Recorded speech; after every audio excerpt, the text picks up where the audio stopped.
I try to prove. I will try to prove, for next time. I try to prepare well, better than the last time. I will. Before their much-awaited rematch against Dmitry Bivol on February 22nd, Artur Beterbiev sent a stern warning to his detractors. The interview with Beterbiev, I asked him a question. You will see it, and he laughed. And I knew what that laugh meant. I think that Bivol's best chance to beat him was that fight. Beterbiev, he was out for some time, and he was coming back from a knee repair. I think Beterbiev couldn't put pressure on that foot to deliver the power he usually delivers. I'm telling you, that was his best opportunity. Beterbiev was knocking everybody out right until then. And that was his fight back from his knee repair. Clarissa Shields said something like that against Perkins. He said, I tore my shoulder, I gotta do surgery. That's why I wasn't jabbing much. That's why she kept throwing the overhand right. She messed up her shoulder. It's just like Shakur Stevenson, or he's running. That dude couldn't throw his left. Tank's fight against Pitbull ain't aging well. It aged crazy because Tank beat him with one hand. I'm just saying, the Beterbiev he fought, that was his best chance. I got better. Moreover, Clifton Mitchell initially thought that Beterbiev deserved to win their first fight. But after watching the fight on TV, he changed his stance and gave a more nuanced take on the bout. Mitchell realized that although Beterbiev had shown impressive skills throughout the fight, he occasionally appeared to struggle. He also pointed out that many of Bivol's punches were either blocked or absorbed by Beterbiev, who was able to negate much of Bivol's offensive strategy. In light of this, Mitchell expressed confidence that Beterbiev would be better prepared and more focused in the rematch, making him the clear favorite to win again. I think I'm going to go. Me and Scott Walsh are going to go. Well, finally, what's your prediction on that? Beterbiev. When I was there, I thought Bivol won. When I was there watching the fight, I thought he won. I watched it on telly and I can see why they gave it to Beterbiev. Yeah. I can see why they gave it him, but there, because Bivol did it, but he did it like very uncomfortably. Yeah. You know what I mean? Yeah. And there, I think he was catching a lot on his hands and his gloves as well. So, yeah, we'll do that after. I'm definitely going back with Beterbiev. David Benavidez acknowledged that the first fight was close, but he thought Bivol had done enough to edge out the victory. He praised Bivol's ability to control the majority of the rounds with sharp, precise combinations. As the rematch approaches, Benavidez shared his thoughts on the first fight and offered his opinion on what the rematch might bring. He acknowledged that both fighters are exceptional talents, and it would be interesting to see what adjustments each could make.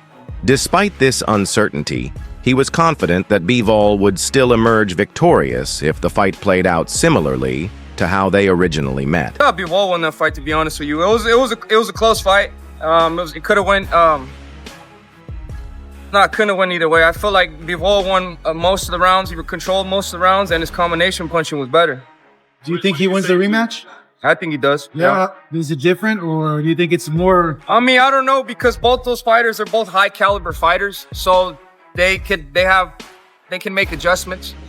So I mean, I don't know. I don't know if it's gonna be the same fight or not. But if it's the same fight, I feel like Bivol wins. Although this may seem like an exaggeration, Gareth Davies' analysis of the impending rematch highlighted an intriguing dynamic between the two fighters. He noted that while famous trainer Roy Jones Jr.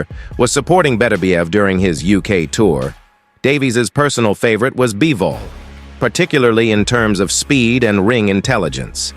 He speculated that these factors could give Bivol the advantage in the rematch. In addition to highlighting the hype surrounding the bout, Davies speculated that it might happen in September or October of 2025, which would add even more suspense to the already highly anticipated event.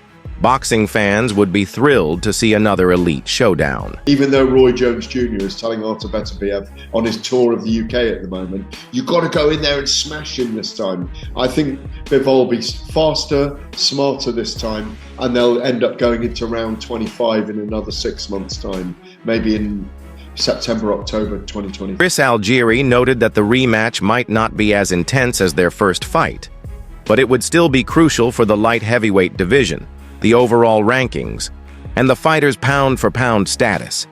He added that the competition at the top level of boxing is fierce, and this rematch would be one of the most significant matchups in recent memory.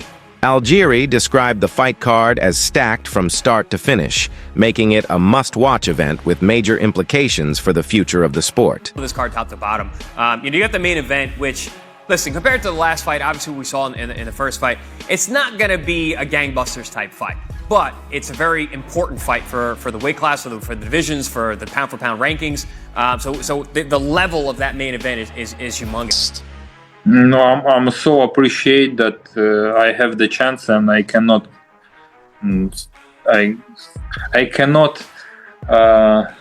let myself to think that it's not good time, or it's not good this that. No, I'm happy that I have a chance. Not too much people has a chance and to have rematch, but I have it, and I'm glad. So, going back to the last fight, Dimitri, when I saw you that Sunday, you had said that you were going to go and see Turkey and Beterbiev about the rematch, and then you guys posted a photo. You guys were together. I'm just curious, like, how was that seeing Beterbiev the day after the fight? That's fine, just normal, like before the fight, the same. Did you guys talk? Like, what'd you tell him? No, we didn't talk. We talk only with His Excellency. Oh, wow, okay. So it wasn't weird, it wasn't awkward. It's something new, I didn't have before in this situation, but it was fine. It was like men talk, I like what His Excellency did, that he invited both of us and he asked, do you want rematch? And we said yeah. So speaking of the rematch, Dimitri, just overall, what do you think about this rematch, and how different of a fight do you think it will be this second time around? I think it will be a little bit different, and I think it will be more interesting for the fans, because we already know each other, and it's very soon we could prepare ourselves better for this very much. How many times have you seen the first fight already? Teofimo Lopez shared his opinions on the upcoming fight, saying that although he anticipated Beterbiev would win again, he hoped Bivol would be better prepared for the rematch. Lopez credited Bivol for his superb boxing in the first bout, where he demonstrated sharp skills and excellent ring generalship. However, he also noted that Beterbiev's relentless style and power could cause Bivol more trouble in the rematch. Lopez pointed out that Bivol had struggled in the later rounds and lacked the stamina to withstand Beterbiev's pressure. He believes the rematch will be thrilling, with the result depending on how well Bivol adapts his strategy in the final rounds. February 22nd, Bivol or Beterbiev. I think same outcome, Beterbiev. But rooting for Bivol. Hopefully he does better than the first time. If anything, I think Beterbiev is gonna hurt Bivol this time around. But kudos to Bivol, man. He boxed very well, but he just didn't show enough grit in the last championship rounds. I've never been down. Bivol been in there with who at the time was pound for pound the best, which was Canelo Alvarez. Made him look like nothing. So I'm not saying it's 50-50. Beterbiev got everything to show me to bring it back up to 50-50. Right now, Bivol has the advantage 60-40. Now, Beterbiev is a hell of a guy and a hell of a fighter and has an awesome power. But he also has been down. So it's like when I look at that, I always look at stuff from where I used to see things standpoint. Yeah. And the way I saw it, if somebody else knocked you down, I got to get you down. You understand me? Now, that's a hell of a punch to walk through to get him down, though. So it's a very dangerous game that people all got to play, because Beterbiev is the best puncher probably ever in that division. You understand me? So it's a great fight.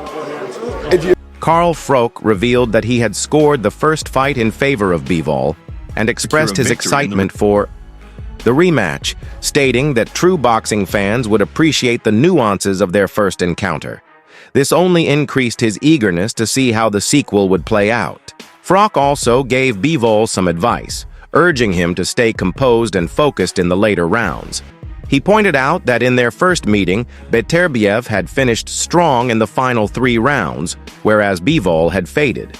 Froch noted that judges often favor the fighter who finishes aggressively, which could have been a major factor in Beterbiev's victory. The rematch presents Bivol with an opportunity to prove he can maintain his composure and execute his boxing strategy for the full 12 rounds. People say that this fight never really caught fire, but for the purist and the people that understand boxing, that realise what they were watching, would have been on the edge of the seat, mesmerised by the skill level and the quality of both operators. Now, Bivol didn't get the decision. I thought he'd won when I watched it on the night. Beterbiev obviously won. That concludes today's video. Stay tuned for more.